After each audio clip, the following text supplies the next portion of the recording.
এই 15,500 টাকা দিয়ে আমাদের কিন্তু সিটিটা বললেন কিন্তু আমার কিন্তু এই ব্যাপারে খুব সহযোগিতা করে যে আপনারা যে কৃষি ফার্ম করেন একটা মুরগি, সেক্ষেত্রে যদি 100 মুরগি আন, তখন এই ফার্মের টাকাটা ব্যাংকে প্রসেস করেন যে এই যে আমার এই যে আমি কীভাবে করবো। কিন্তু না, এখন আমার গরুর জায়গা নেই, এর আগে কিন্তু আইপিএসিতে একটা দিচ্ছিলেন, আমার কোনো ঘরই নাই, কিন্তু আমি গরুর লোনের আমদানি করি।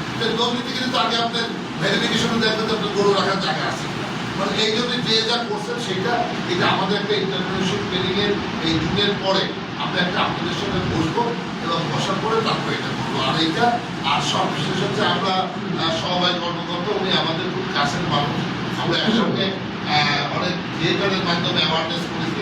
ইসলাম বিশ্ববিদ্যালয়ের মেধাবী স্টুডেন্ট ছিলেন, ওনাকে আমরা রিকোয়েস্ট করবো যে আমরা 20 জন, আমার কমিটি আছে, আমরা 20 জনকে একটা সমিতির প্রচেষ্টা করি, অ্যাটলিস্ট একটা লিগাল স্ট্যাটাস আমাদের হোক, তাহলে কিন্তু এইটা একটা হবে নিরাপদ অভিবাসী পড়া।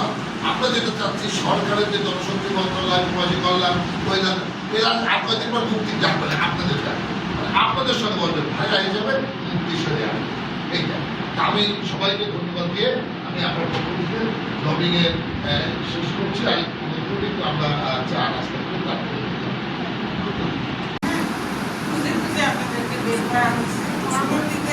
আস্তে আস্তে এসে এখন একটা জেলা পর্যায়ে নিরাপদ অধিবাসী ফোরাম গঠন করা হয়েছে। আজকে এটা হচ্ছে 3 নম্বর এবং গত যে মিটিংটা ছিল সেটাতেও অনেক মানে আপনারা পরিকল্পনা যেটা করছিলেন সেগুলো কতখানি হয়েছে ওটা আসলে আমরা গতকালকেও দেখলাম যে আপনারা মানে অধিবাসী দিবসেও অংশগ্রহণ করছেন। অনেক মানে উদ্যোক্ত উন্নয়ন যে প্রশিক্ষণগুলো হচ্ছে সেখানে সরকারি পর্যায়ে যে রেস প্রোগ্রামের যে টাকাটা আপনারা পাচ্ছেন সেই পাইছেন এখনো, মানে অনেক মানুষ আছে যে পায়নি, তো তাদেরকে আসলে রেজিস্ট্রেশন করানোটা আপনাদেরকে ডেকে এনে রেজিস্ট্রেশন করানোর জন্য যে কাগজপত্র লাগে সেটা কিন্তু অনেক মানে আমরা অনেকবার ঘুরেছি। হ্যাঁ, যে হয়তো আপনাদের পাসপোর্টটা যখন বলছি যে ওটা আপনারা গেছেন যে ওটা বিশাল হচ্ছে, আপনি যে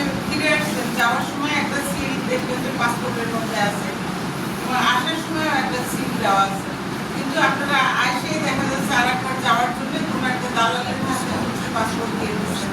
তো সেই পাসপোর্ট আবার আপনাদের ওখান থেকে কালেক্ট করা মানে নিয়ে আসা, নিয়ে এসে আবার ওয়েদার কল্যাণ বোর্ডের হচ্ছে সেটা নিয়ে দেওয়া, এটা আসলে কাগজপত্রগুলো গুছায় দেওয়াটা ছিল খুবই কঠিন একটা কাজ। তারপরেও আমরা 450 মতো অভিবাসী নারী যে যারা আছেন যারা ফেরত আসছেন তাদেরকে রেজিস্ট্রেশন করানো হয়েছে এবং 175-এর উপরে আমার মনে হয় কয়েকদিন আগেও আরও কিছু 13,500 টাকা মানে পাওয়া হয়ে গেছে তাদের। তো এই যে কাজগুলো এই পর্যন্ত আসা এবং যারা বিদেশ ফেরত নারীরা তাদের কিন্তু আসার পরেই একটা খুব হতাশার মধ্যে ছিলেন এবং শুধু এই 15